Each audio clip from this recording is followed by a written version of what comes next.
Hello and good morning. Welcome to another AMA or Ask Me Anything, or I guess it would be a PA, Ask Pat Anything. Anyway, happy Sunday. Hope you are well. I woke up a little late today, I gotta be honest, and it felt kind of nice. Literally woke up like 20 minutes ago. Usually I wake up really early in the morning, but was up late last night chatting with April, just hanging out and cleaning the house, and it was just, nice to hit snooze once and forget that I didn't have other alarms and, get some rest. So here we are, hence the hat, because hair is not happening today. But also a good reminder of SwitchPod, the fact that we have a sale going on right now for Black Friday, Cyber Monday. Tomorrow's the last day to get access to the deal at switchpod.co. If you want to check out what I think is the best tripod for people who vlog. It doesn't wrap around trees, but that's about it. And it does everything else to pristine precision, if you will. So anyway, thank you again for being here. I'm excited because today we're going to put on some music. We're going to answer some questions. We're going to have some fun, and I got some other fun random things to share. So I appreciate you being here today. As always, this is day 256 of Ask Pat. No, 256 of the income stream. Let's get the party started. This is the income stream. It would be cool if you forgot the income stream. That would not be cool. Gotta get this guy in. Right?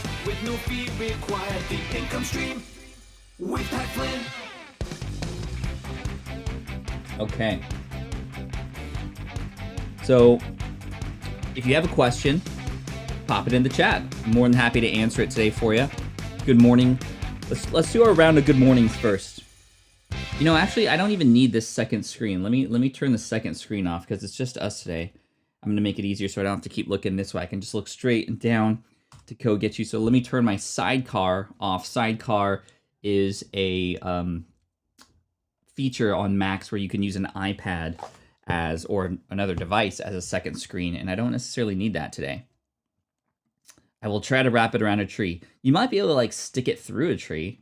That'd be kind of cool. Although I don't want you to hurt the tree, and we don't want that to happen, Lex.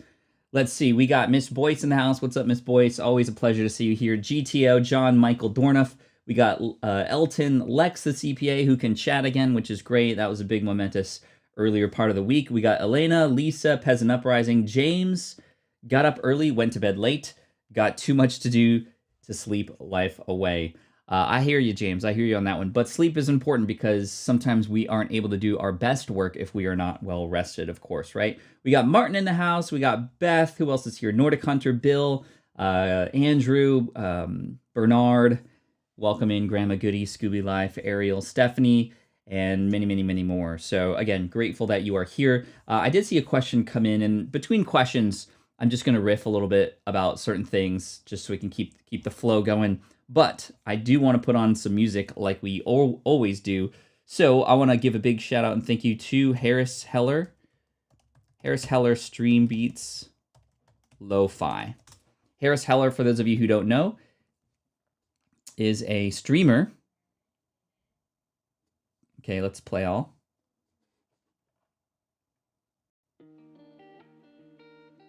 There we go.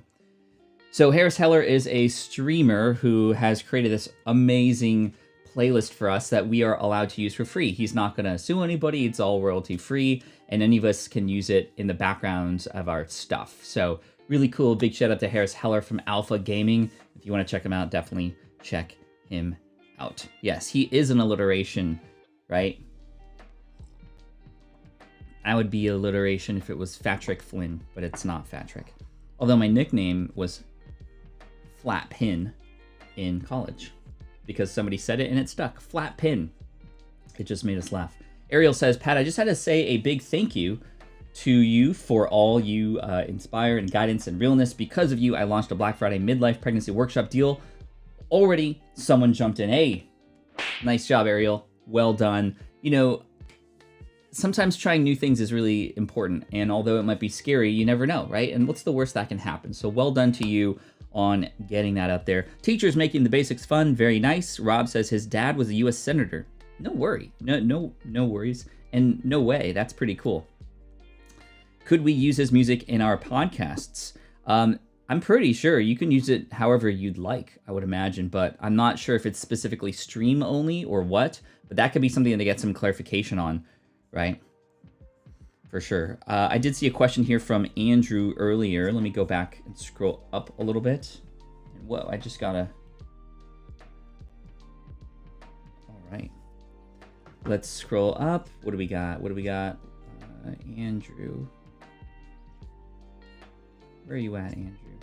I did see... Anyway, I see your question here. I won't be able to highlight it, but would the number of channels in social groups and magazine articles count as social proof? Thanks again for all your help with everything. So we reviewed Andrew's website yesterday, if you might remember, and consultablindguy.com. And I hope that the advice was helpful for you. And thank you to the chat who also pitched in too. But in regards to social proof, I would say, would it make sense if you came across somebody and they showed those certain things? How much, if at all, would those things help you understand that this person is qualified, is connected, is well-known, or is somebody who is qualified to talk about these certain things? I would say magazine articles for sure. If you are at all mentioned in, Entrepreneur Magazine or the equivalent in your particular space, Forbes, like those kinds of situations, or big blogs, you can, I know a lot of people who, when they're featured on Smart Passive Income, when they are featured on the podcast, they'll take my logo, they'll gray it out, and they'll put it on their website as proof. And I'm okay with that. And I think that in many cases for industries that know about Smart Passive Income, that is proof, right?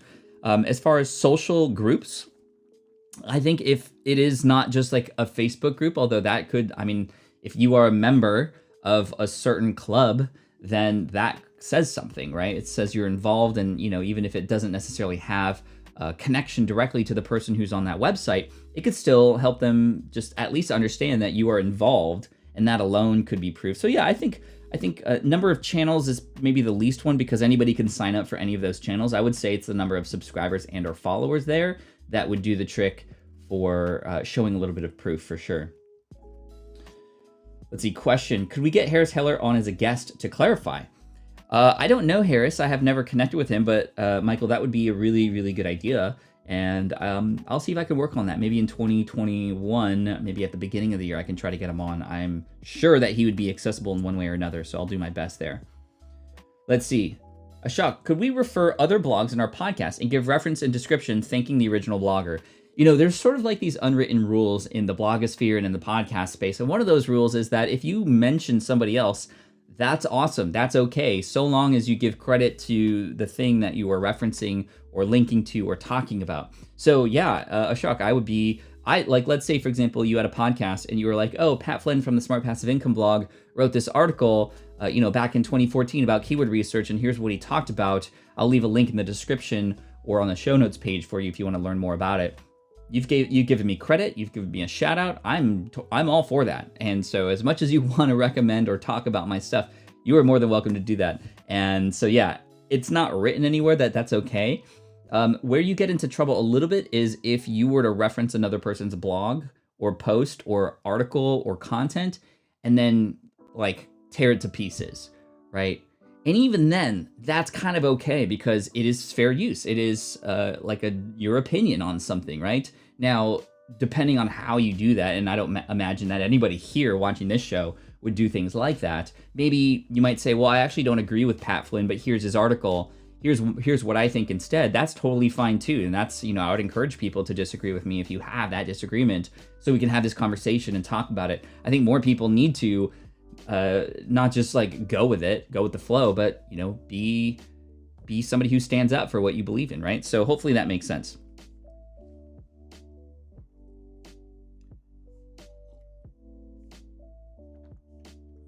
Harris has a Twitch and YouTube channel. He speaks often about the open use of stream beats. Cool, thank you, Rob. So I would imagine that based on that, and I trust Rob and what he has brought here, that to say, yeah, you could totally use it. And I would imagine that if that wasn't okay, he would tell you and not do anything crazy. This is open source and the availability for all. The cool thing about Harris Heller is, in fact, he is an original.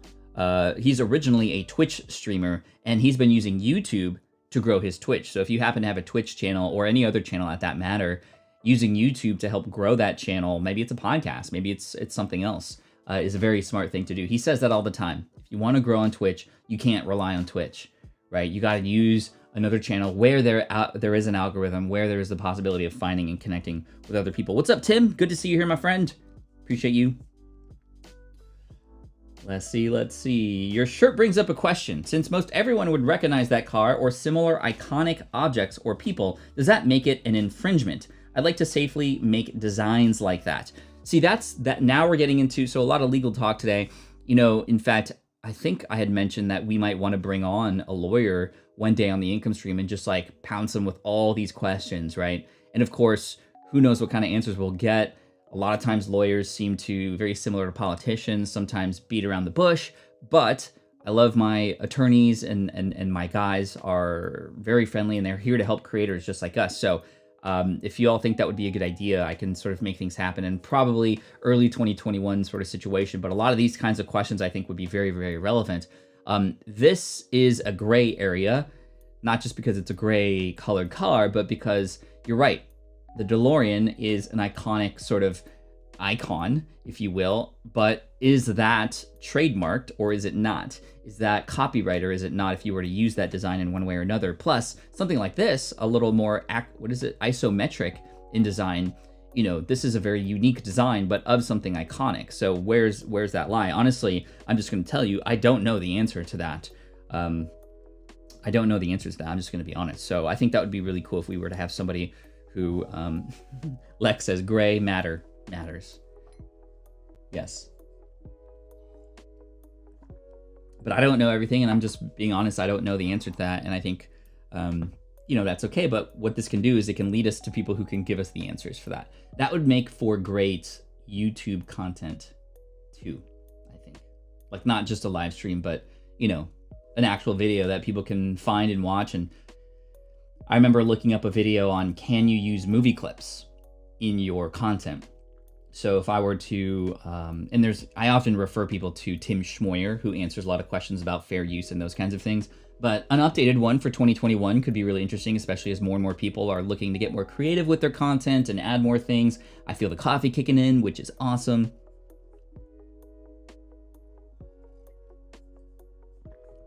Great question, by the way.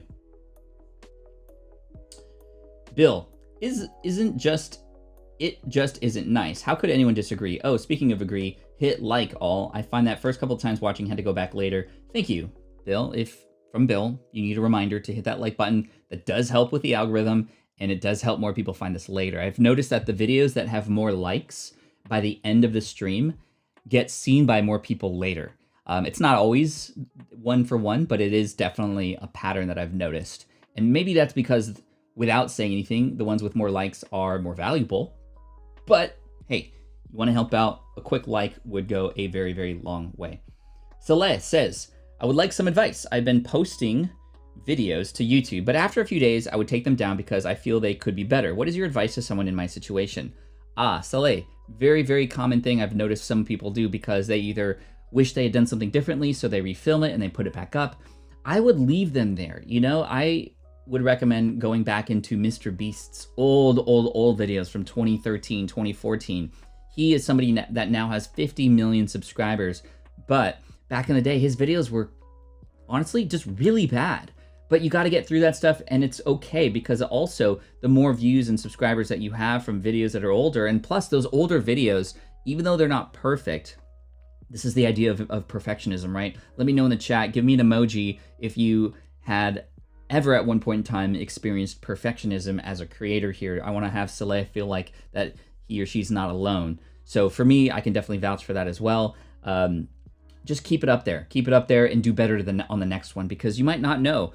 Some of those older videos, YouTube could eventually find them. And even though it's not perfect, I have a lot of videos from my past that aren't perfect either. But after a few months, after a year, even after 2 years, sometimes those videos, for whatever reason, they just surface up to the top and get recommended to everybody. And we'll see hundreds of thousands of views, even though A, they're not perfect, and B, they were filmed a long time ago, right? So I would keep them up there and then create more new stuff and just improve upon your previous video, right? This also provides a nice little evolution of Saleh and where you came from, and it's nice to see that progression, right? Stephanie says, oh no, perfectionism has never been a So you can see, Saleh, that we are not alone here. So I would just encourage you to not take it down, because you're not allowing YouTube, you're almost confusing YouTube. Like, hey, we're now putting this video in our system and we were going to share it out. Wait, why did you take it down? And video views on YouTube are weird.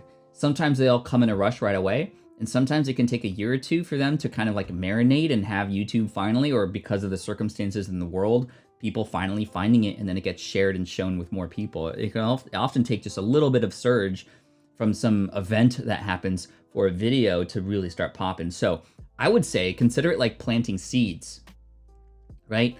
I know now that being a gardener, that when you plant seeds, sometimes when you have, the little cup where you plant seeds that you're going to eventually transplant to the garden, you want to pop a hole in there and maybe sprinkle 3 or 4 seeds, because 2 or 3 of those seeds might not work best, but you grow them anyway, right? And then you put them all out there, and then of course you're going to have a harvest one way or another. What's up, Christina? Good to see you here. Thank you. James, hands up. Daniela, gaming with Razor, smiley face. Yes. Pat, your COVID beard is on fire, dude. Thank you so much for that. It is definitely on fire.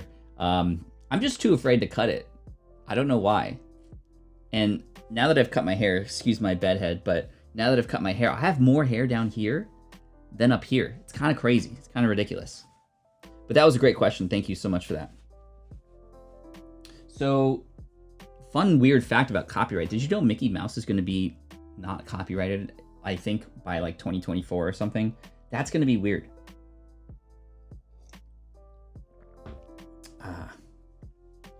Question, training modules include the interview of 2 attorneys. Can you repost their names or the link? Some of us need non-disclosure docs. Yes, I can pop in their names here. Let me find them really quick.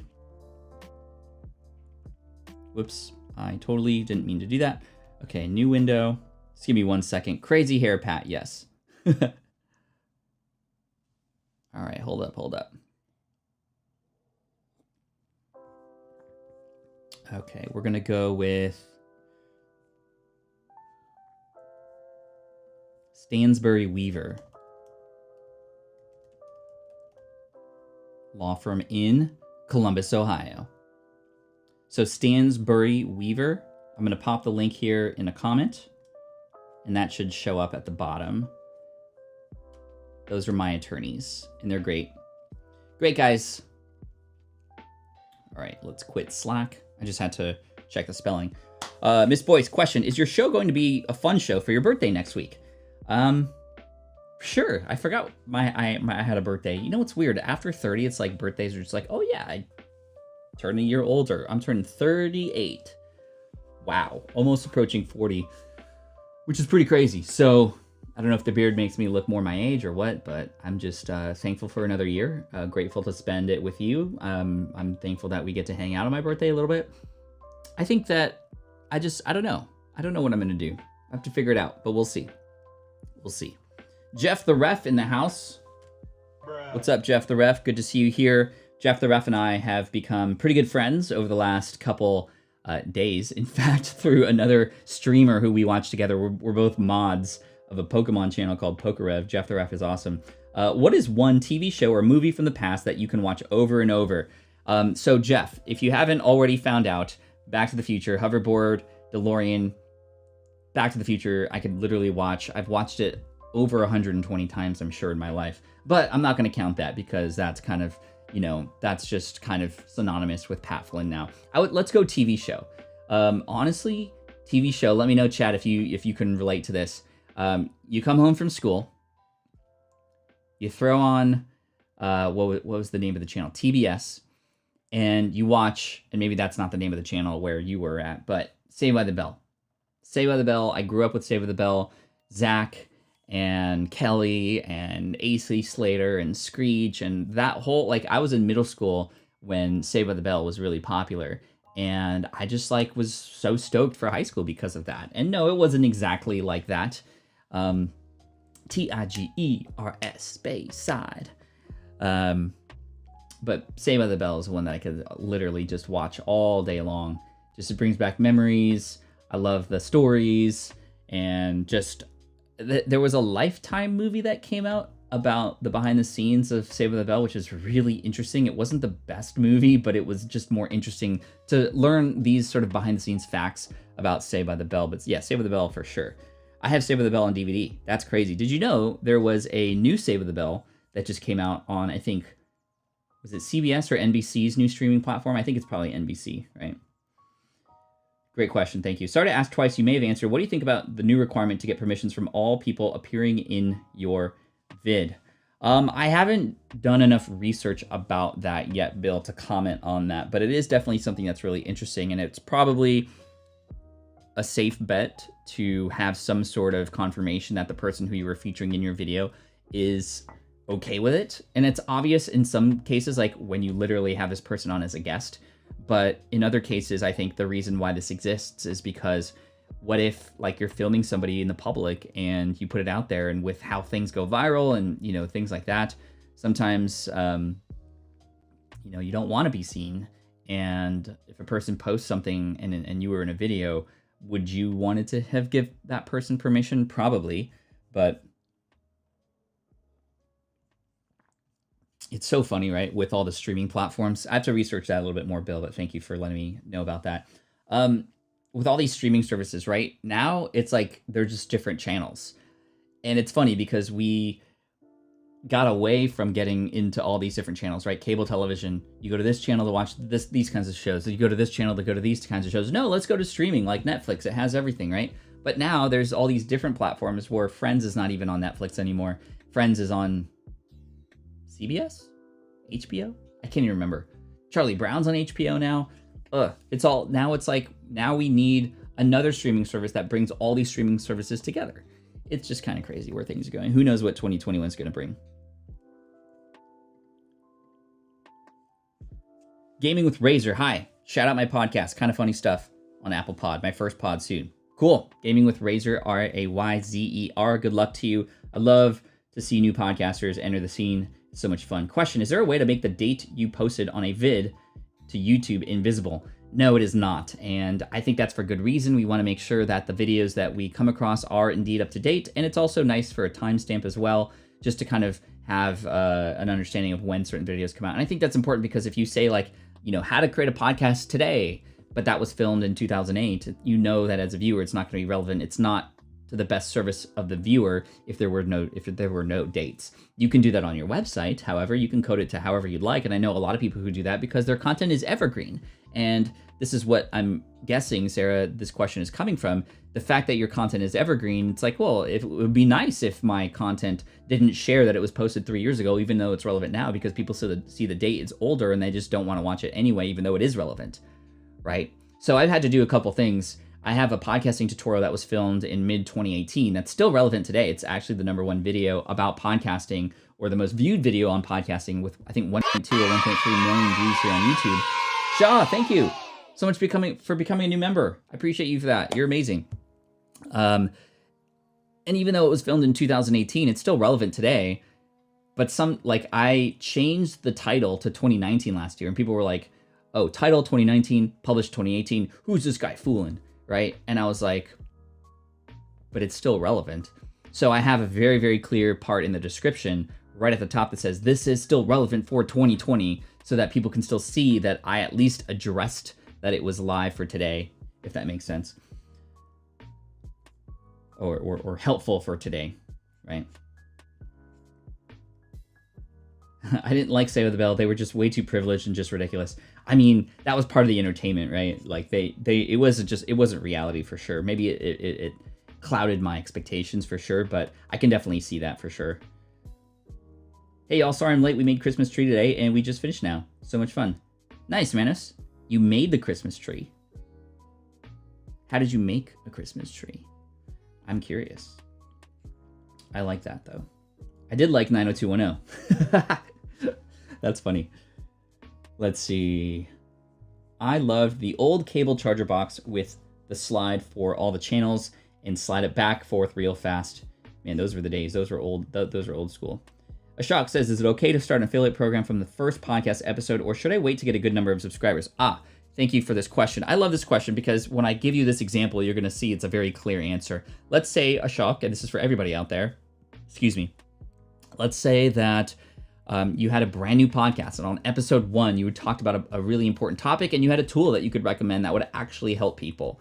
Would you tell a person who emails you and says, hey, Ashok, what can you give me the name of that program, and could you recommend it to me? Would your answer be, you know what? Although I know I can help you, I'm not. And I'm not going to help you until I get 100 subscribers, so you're going to have to wait. I don't think that you would ever approach somebody in that way, right? So I would say if you have something that is helpful, of service to your audience, even on day 1, it would behoove you to share that, you know? Put that affiliate program in there, make it jingle, have them understand it, have them see it, so that it's a win for both, right? It's a win for you, yes, because you're getting a commission, but it's also a win for that person because you're helping them filter through all the noise out there in this world to find and discover this one tool that can help them. And that's of service, that's of value, right? And it's at no extra cost to that person anyway. You're making money from the company, not that extra person, right? So long as you properly and you gracefully share this, right? You don't want to go like ram it down their throats and say, you got to get this product or else, right? But I think showcasing how it's helped you or what it can do for them is really where the gold lies, right? Speaking of gold, we got Jeff the Ref. High five, my friend.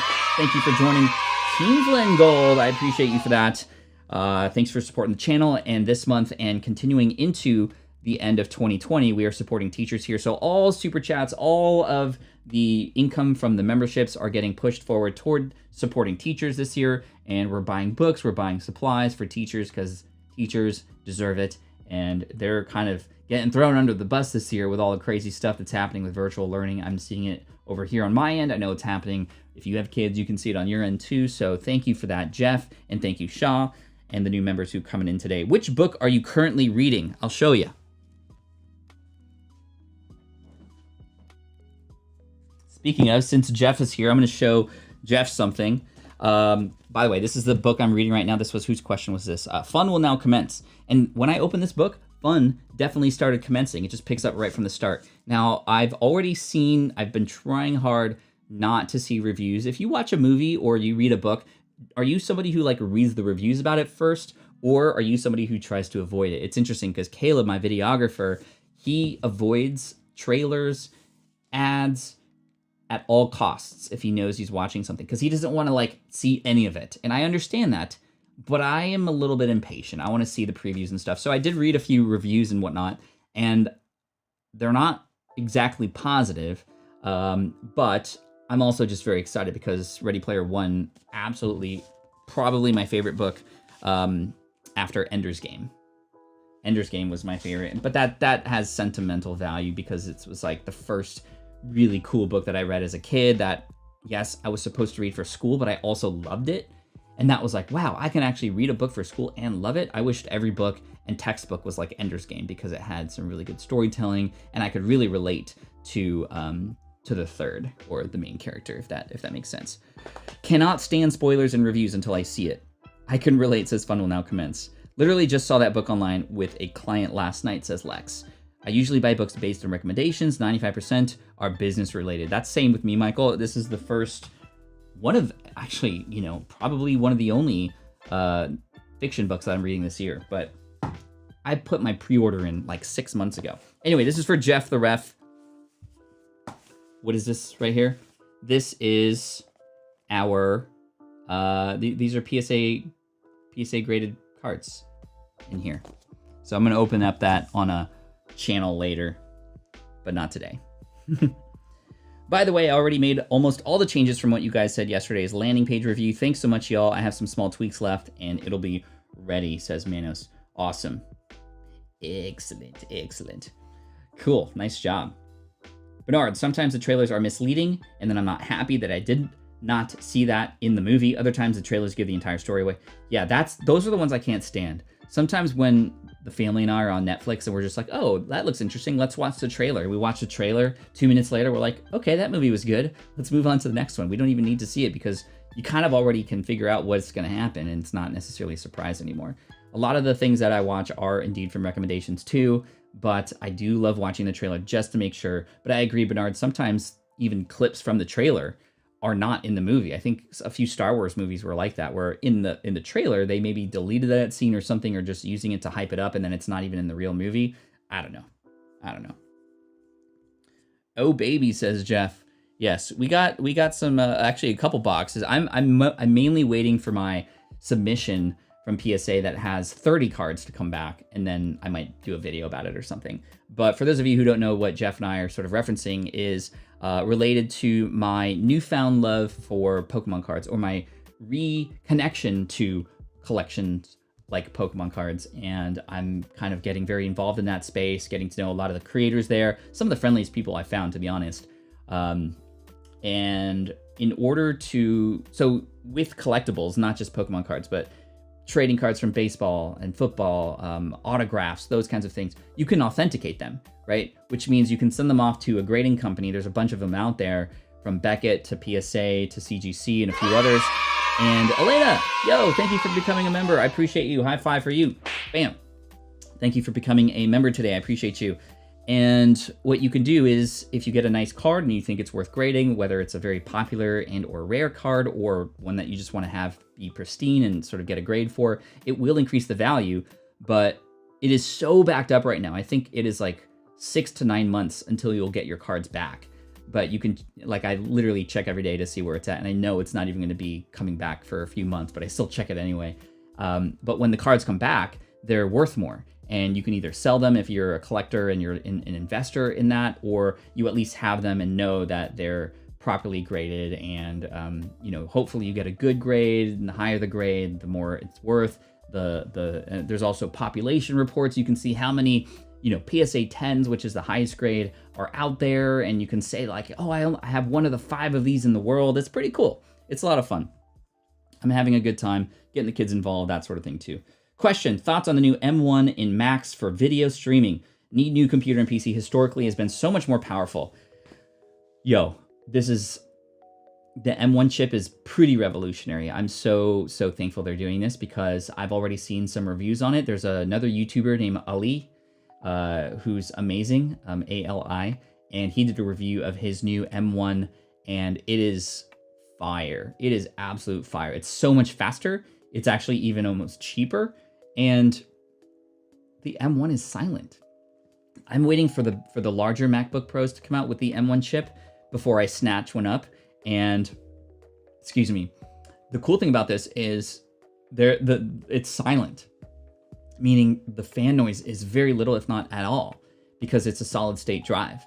And the M1 chip is not going to require as much cooling. So, and again, this is just my rudimentary knowledge of what has been happening out there. So the M1 chip is now a chip that Apple is creating for its own products versus outsourcing like Intel, or using Intel for their processors. I think they're taking a page from Tesla. I don't know, maybe they had plans for this for a long time, but Tesla is what's called vertically integrated, meaning they don't just like put the cars together, right? Every car company puts the cars together, but they also are the ones who are manufacturing the parts for it. They are actually going to be creating the batteries for it. They are taking the whole line and owning the entire process, in which case you can make things cheaper. And this is how Tesla's going to get to the point where they're going to make a $25,000 car, base price, of course, where now it's going to be a $25,000, probably a hatchback or something like that.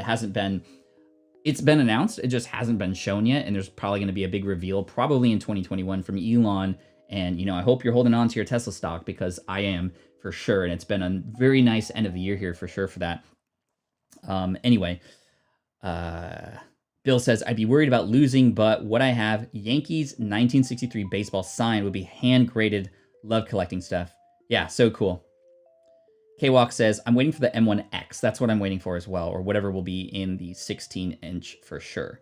Anyway, how do we go from, vertical integration and owning the entire process, and now stocks and stuff, back to investing in some way, shape, or form. Anyway, just really stoked to have some fun chatting with you guys about this. Let's see. Consult the Blind Guy says, I had a Barry Sanders rookie card. Whoa, Barry Sanders, Detroit Lions.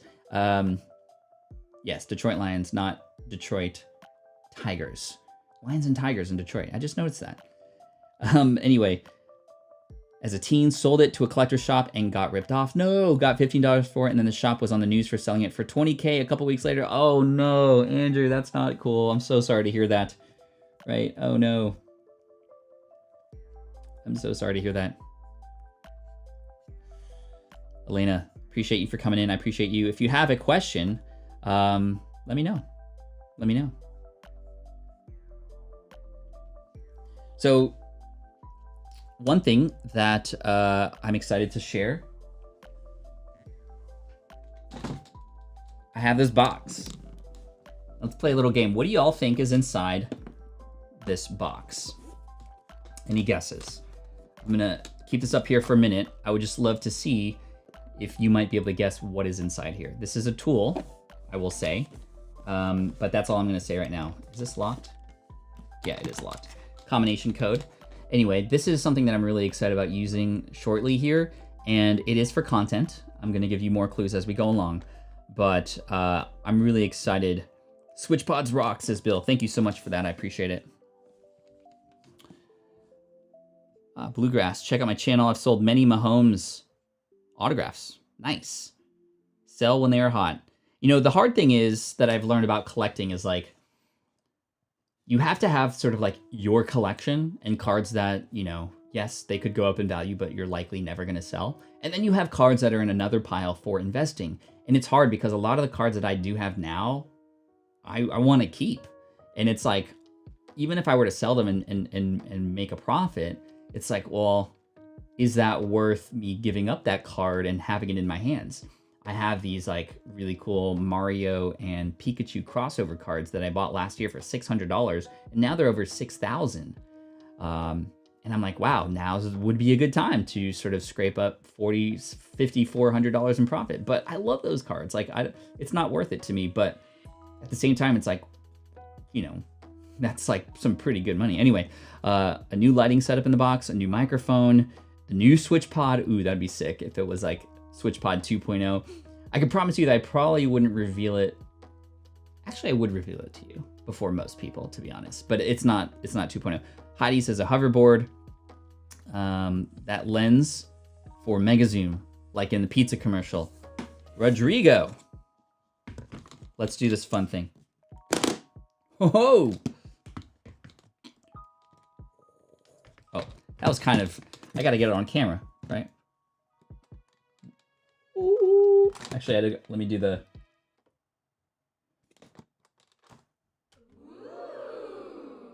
The timing was a little off on that one, sorry. Anyway, yes, this is the Laowa macro lens, which is insane. This is a camera lens. Look at that. What? Camera, this stick is a camera lens. So Jeff, if you're still here, I want you to think about what this lens, I'm going to show you all an example of why this lens is cool, and Pokemon cards, or anything at that matter, right? So this is the lens, right? I don't think that'll work if I put a lens on lens, right? But yes, this is a lens, and it even comes with, like, you'll see here, there's a little USB, because at the end here, there are some lights. There are LED lights at the end here that I could fire on. You need a lot of light for this thing to work, but no, I bought this a while back. But let me show you an example of what this thing can do. So let me turn the music off. I don't want to get docked for copyright here. I'm going to pause the music, and I'm going to go to another YouTube, and I'm going to show you probe lens footage. This is going to blow your mind. Y'all ready? So there's the same case. I don't have music on because I wanted to mute this. So he's going to go, like there's some jeans there. What? It looks like you could walk on that. What? Dude, look at the detail and the stitching. You've never seen jeans like that before.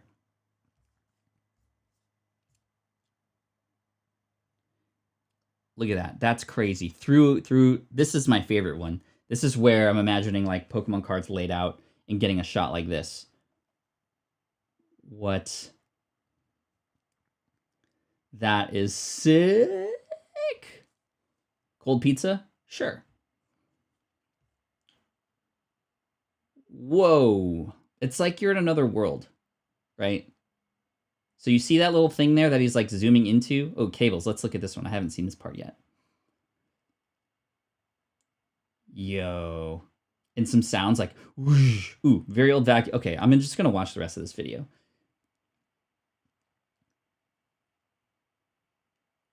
Ew, that's kind of disgusting. Ugh, gross. Okay, ew. Ew, ew, ew. Anyway, let's hit play on the music again. Super stoked on creating some really unique content in some of the spaces that I'm going to be getting into in 2021 to create some eye candy. That's really what this thing does. It creates eye candy for video, right? The one thing I've noticed though is you need a ton of light, which is why there's an LED sort of thing at the end here. And the other thing is that you don't need that little crane thing, but it helps because you'll get that smooth, like, right? Well, funny enough, when Caleb and I were building out the studio, we bought one of those things. That's from Edelkrone, and we have one of those automated things.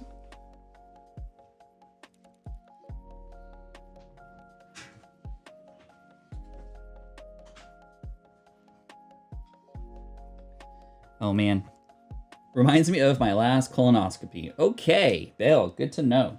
Uncle Bill, maybe you'll have to do a video on that or something. So this is a Edelkrone slider. You'll notice that here is where the camera would go. There's a little counterweight here, and this pivots on a up and down and left and right axis. But it requires like 4 batteries to use. And when you get it right, it looks really good. But this is pretty heavy, so I'm going to put it down in a minute. But we were planning on, so here's the plan. When I had my WeWork studio, in fact, we still have it. We're still paying for it. But of course, nobody's going into work these days, and I brought everything from that studio home. We're going to be moving out in May. But we will be, what we were going to do was we literally set up the studio to have the ability to interview people in person.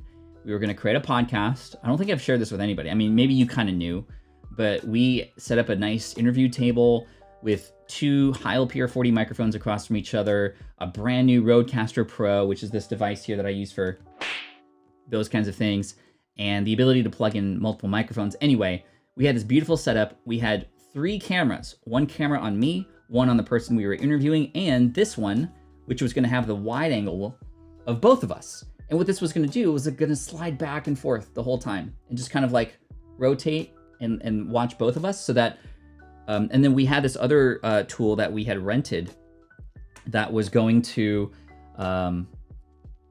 like be able to auto switch the camera.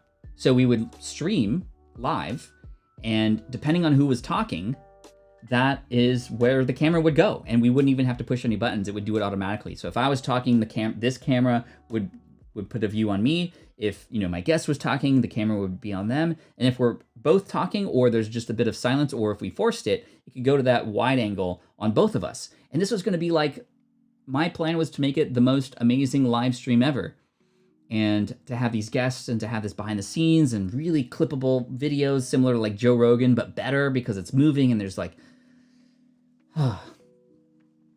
Lisa says, in-person interviews are so 2019. Yeah. And guess what? We can't do that anymore. And so we're breaking down the studio. We never even used it for that purpose. But you know what? Brought most of that equipment home, set up this live stream. Starting in March, we hit play on a broadcast that wasn't even called the income stream. And here we are 256 days later. making it happen. So although that was not the plan, I'm very grateful. And I think the big lesson there is, you got to roll with the punches, right? And you can plan all you want. Planning is just a guess. And it's how we adapt. It's how we adjust to certain situations. That's the story that we're writing. It's not what happens to us. It's what we do with what happens to us. Right? Cool. Ugh.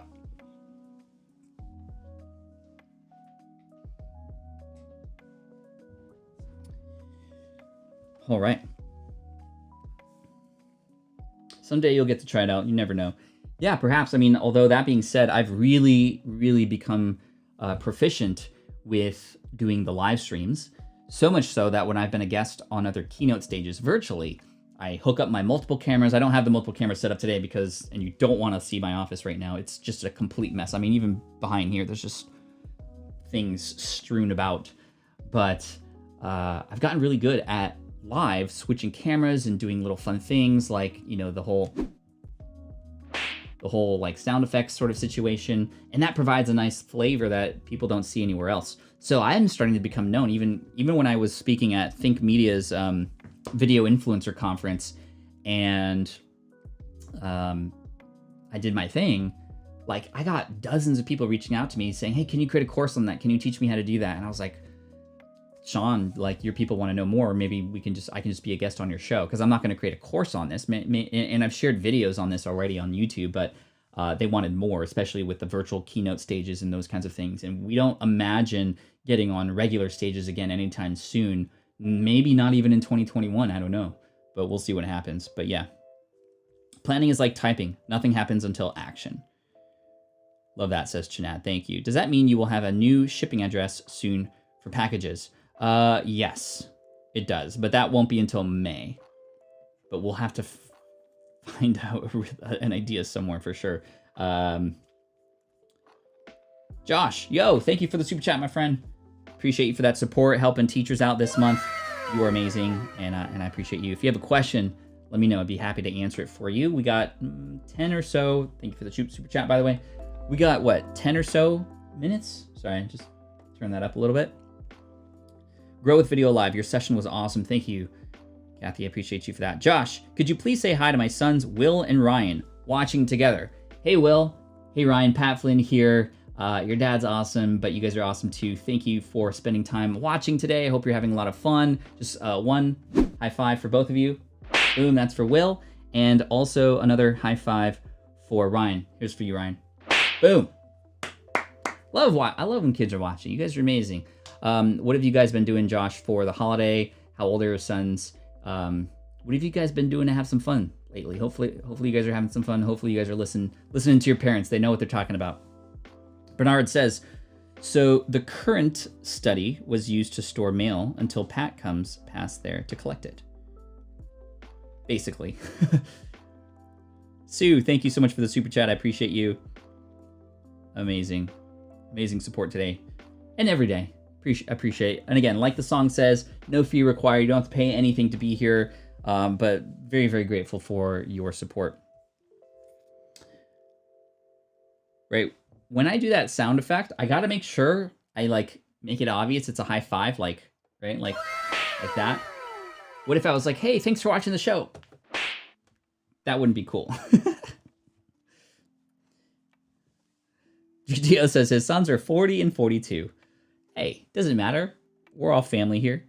My son is always nearby and gaining the goods. Nice, Peasant Uprising. Thank you. That just makes me so happy. And I know that there's a lot of other people who teach entrepreneurship and personal development and life skills type stuff, and they're not often the family-friendly channels. I would love to share Gary Vaynerchuk with my kids, but I can't because he's dropping an F-bomb in every sentence, and I'm not going to do that.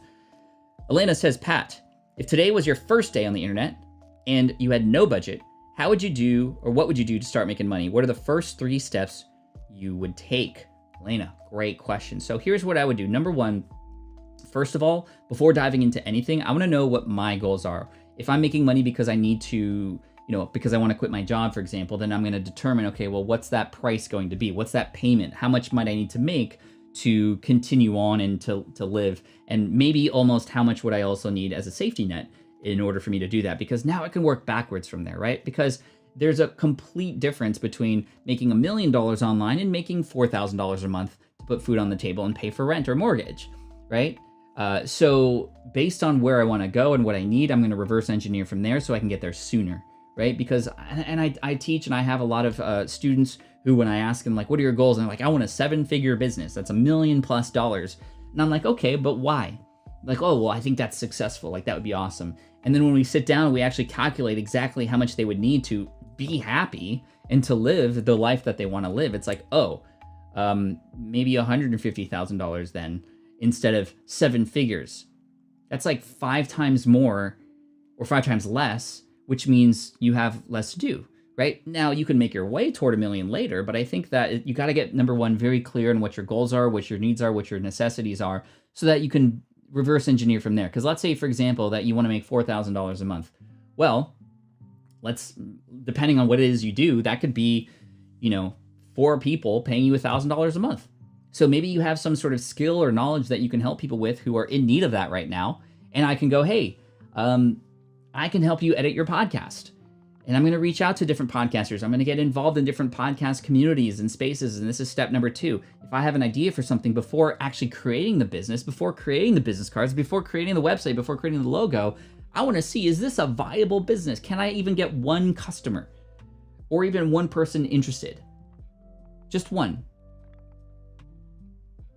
So there's some work involved, there's some research, but I just want to see if there's one. And let's just, and the reason I'm using podcast editing as an example is because I had mentioned that in my previous recorded video here, which is now over 13,000 views, which is pretty cool.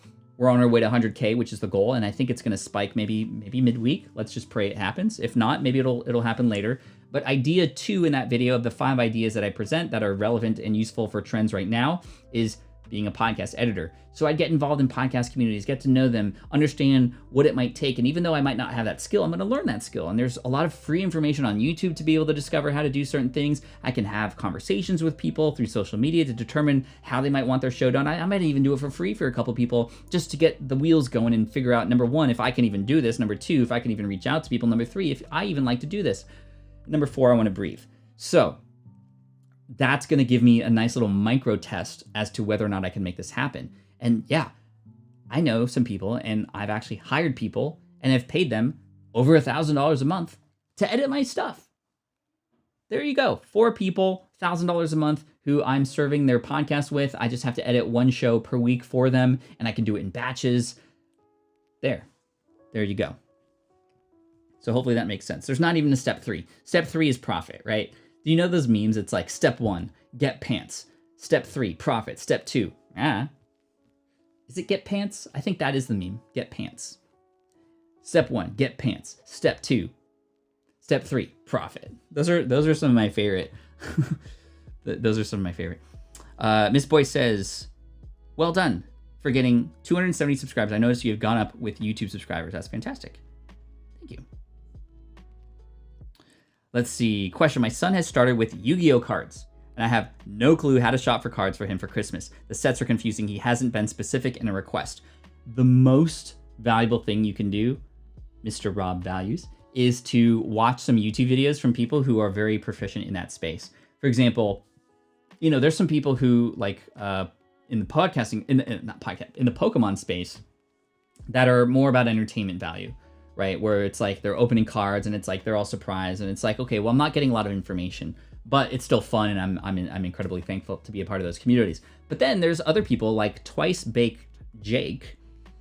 I would look up Twice Baked Jake. He is somebody who is also in the Pokemon community, far fewer subscribers, but he's growing quite rapidly. But he's got that approach of information. So he came out with a video recently that were like the top 10 most underrated cards. The top sets to buy in 2020, right? Like very, very specific to the questions that you're asking. I guarantee you there are people who are in the Yu-Gi-Oh space on YouTube who are sharing the same kind of information too, right? So that's kind of where I would sort of focus, if that makes sense.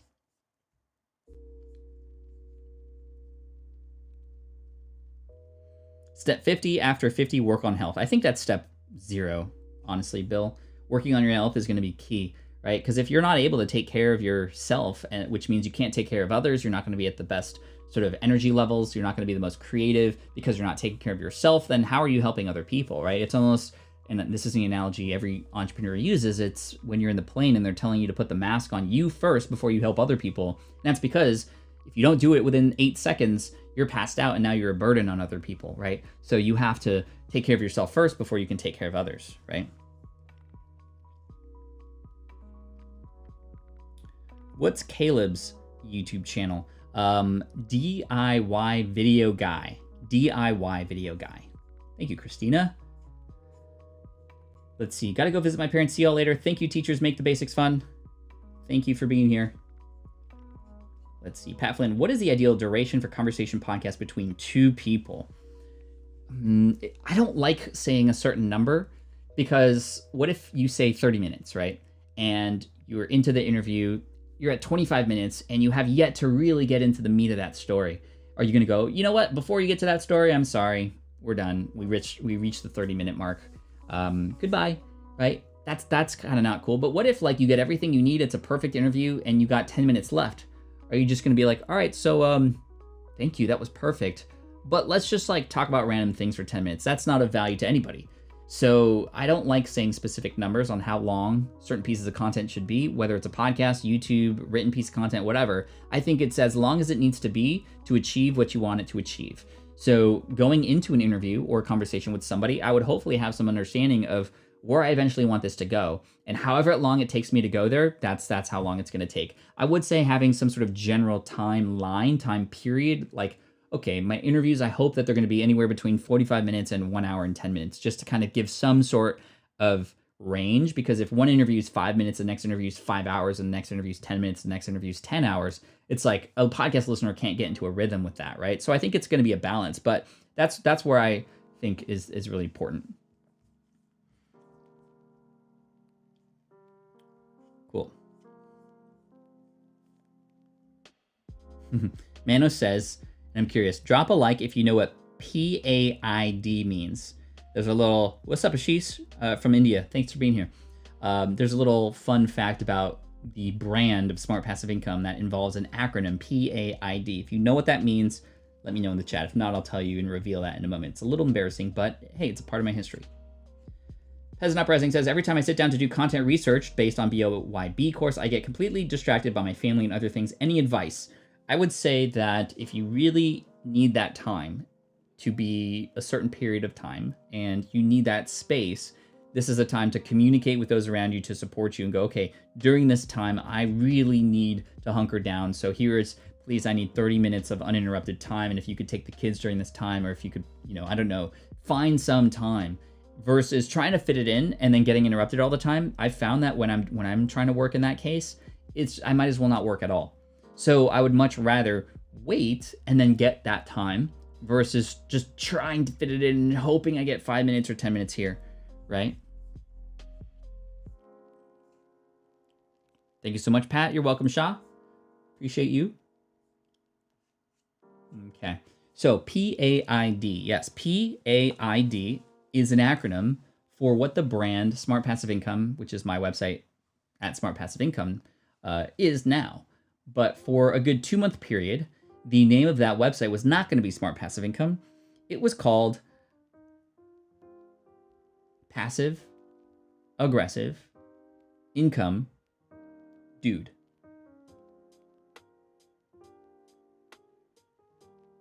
Passive Aggressive Income Dude. Because it was the acronym, and I was like, ooh, paid. So I had just built my business helping people pass an architectural exam. It was doing very well. I was making $10,000, $15,000 a month there. And I wanted to start a new website to show and share how I did that.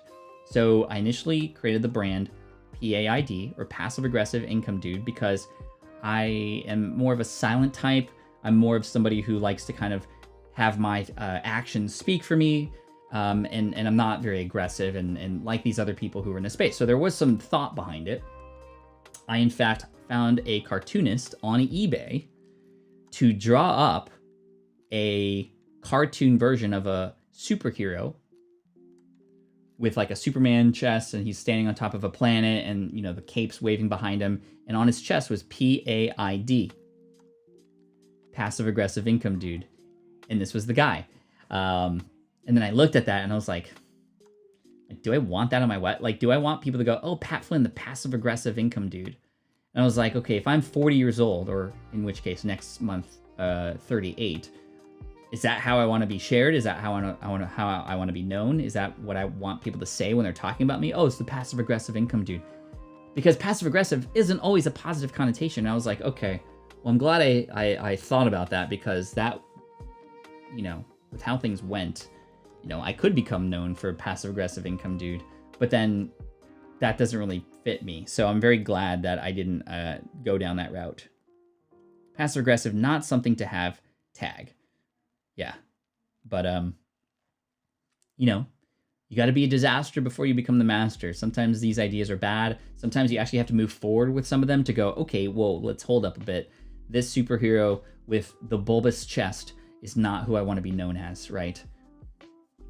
Passive aggressive is almost never constructed as positive, right? So that's where then, okay, well, what do I want to be known as? I want to be known as somebody who can help people get passive income. I want to become somebody who tells the truth behind it, that it's not easy. In fact, that it's often the last step, but it is possible. But I want people to take the smart approach, right? I want people to actually have some thought before just diving into it. So that's the smart approach. So smart passive income, right? All right. Yep, next week is my birthday. Pretty crazy. The Nordic Hunter. I'm going to end on this question. And Lex, I see your question as well, but I don't know the answer to that related to your external drive. But Nordic Hunter, we're going to finish with Nordic Hunter here. And then we're going to go into the rest of the day. And happy Sunday to everybody. Thank you for all the amazing questions today. I hope you had a lot of fun. I hope you had some fun connecting with people here. Thank you to all the new members, by the way, and for supporting teachers through the rest of the year here. And if you happen to be a teacher or know somebody who's a teacher, just high five. Thank you to you and everything that you do. So let's answer this question from Nordic. What can a person do when they feel very overwhelmed and feel like they have missed the train of opportunity? That's a very, very common thing, right? It's always easy to go, okay, wow, I wish I bought that stock last week because it's up big time now. Or wow, I wish I got on the blogging train early when everybody else was doing it, because now it almost seems like it's too late. So there's two approaches that you can take. There's the approach of not feeling like it's too late to start, but feeling like it's a perfect time to start. Because now that other people are doing it, you now have this bird's eye perspective on other people who are already making mistakes, who are already paving the path of what is working and what's not working. And you can come in with a smarter, differentiated, more superior approach. So sure, you might have missed the opportunity, but think about Apple and the way they approach things, right? They're never the first to market with certain things. They almost wait for other products like Samsung type devices to come out first to be innovative. And then they come in and go, okay, we're going to do it the right way. And let's do it right. And this is what I talk about in my book, Superfans. Or no, my book, Will It Fly, my other book, where I have you go through what's called a market map research phase. And the market map, like a map to help you discover what parts or plots or anything that you should land on, is a very important part of the research process, where you find the 3 Ps of your target market. You discover the different places or properties online where those target audiences exist. You then discover the different people who have already earned trust with that audience, the people who host the podcast, the people who are personalities or have the biggest social channels, etc. And then finally, you find the products out there that are serving this community. And just doing that market map exercise alone gives you an understanding, almost a map of what is happening in that space. You'll be able to find holes in different places that are sort of not conquered yet. Or you might be able to find that people are doing things completely wrong, again, from a bird's eye perspective, if that makes sense. So that's like approach number 1, right? And I think that's always important to have. Just because you're coming in now can actually be a huge advantage to you. There could be, like, if you're building a product, for example, go to Amazon and go and look at the 3-star reviews, because the 3-star reviews tell you what people like and what they don't like about something. So when you create your own product, you can create something better. This is exactly what we did when we created the Switch Pod, by the way. We created a product that was based on a lot of the feedback that we saw from other products that were out there and created something better, more specialized, right? We were not the first people to create a tripod, but we created something that was relevant for what people needed right now. And it's been doing very, very well. And we made over nearly $500,000 in our launch in February of 2019. And then we're continuing to sell out. And in fact, we have had an amazing Cyber Monday, Black Friday sale, and it's still going on right now. So if you go to switchpod.co, you'll be able to check it out at the discounted price for right now. But thanks for allowing me to plug that. But let's talk about the second approach. The second approach reminds me of a Russell Branson quote. Business opportunities are like buses. As soon as one goes away, another one comes in, right? With how fast and rapid things are changing, there are always going to be new opportunities. There are opportunities that exist this year that didn't exist last year. There are opportunities next year that wouldn't have existed this year. I think it's a matter of, number one, paying attention, keeping your eyes, ears, mouth, nose open. Yeah. And then number two, having conversations with people who may be struggling with something and continually discovering what it is their pains and needs and wants are, because that's where true success comes in business, is it comes from solving people's problems. And there are new problems arising all the time, right? For example, a friend of mine who started a singing tutoring business, she helps parents who now have their kids at home, but now she's teaching singing over FaceTime to take an hour from the parents and put it into the singing lessons. And she's able to, using her skill, because she got laid off, she's able to help people and also get paid for it too at the same time, right? So hopefully this helps. Hopefully this gives you a little bit of a thought. Christina says, can I run something by you in an email? Yeah, I mean, pat@patflynn.com. Can't guarantee that I'll see it right away, but Jess and I do get through all those emails and we'll do our best to support you if we can. Not always possible, but we'll see what we can do. KFam says, thanks. It's been interesting and fun. Thank you, KFam. Appreciate you. So, chat, I'm going to close the music. I'm going to close up the show. And again, I just want to say thank you so much for being here today. I appreciate you. Big thanks to all the new members as well and the super chats. You're amazing. So tomorrow, being it a new day, we may have a new start time. I'm going to see, because we're back at it. The team is back. Everybody's back to work. Tomorrow, we're going to start at, let's see. You know what? We're gonna have an afternoon start tomorrow. I got some things in the morning. Now that the team's back, we have to really hunker down, and we have an extra long meeting tomorrow. So tomorrow, and pass this on in the Slack channel if you can, tomorrow we're going to start in the afternoon, or literally at noon. So this will be a little bit different. We're going to see what we can do, but we're going to have a noon start. So that's noon Pacific, and that's just going to be for tomorrow. Tuesday we'll head back to 9 a.m., but tomorrow, noon Pacific, 3 p.m. Eastern start time. So I apologize if that messes some of you up, but that's kind of what we have to do tomorrow to fit it in. So I apologize, but thank you again. Noon Pacific start time tomorrow. Pass it on. I'll create the thing soon so that we can have the wait and you can see how many hours till the next show goes up. But yeah, noon tomorrow. That'll be interesting. Thank you, Rose, Bernard, Bill, Peasant Uprising, Antonica, Christina. Thank you. Appreciate you. And yeah, have a great day. Get outside and move around. That's what I'm going to try to do. Anyway, thanks everybody. I appreciate you. Team Flynn for the win. And yes, I did get the secret word. In.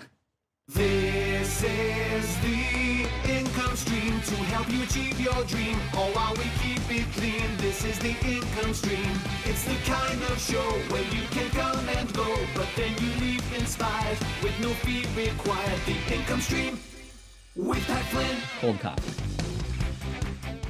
Anyway, thanks everybody. Appreciate you. Cheers to you. Where's this mug? Starbucks. Star Wars. That's a sick helmet right there. I need to get that helmet. I don't have that one yet. I have those. Anyway, thanks for the likes, everybody. Thank you for your time. Thank you for being you. Appreciate you, and I'll see you tomorrow, noon Pacific, 3 p.m. Eastern. Peace out, everybody. Bruh.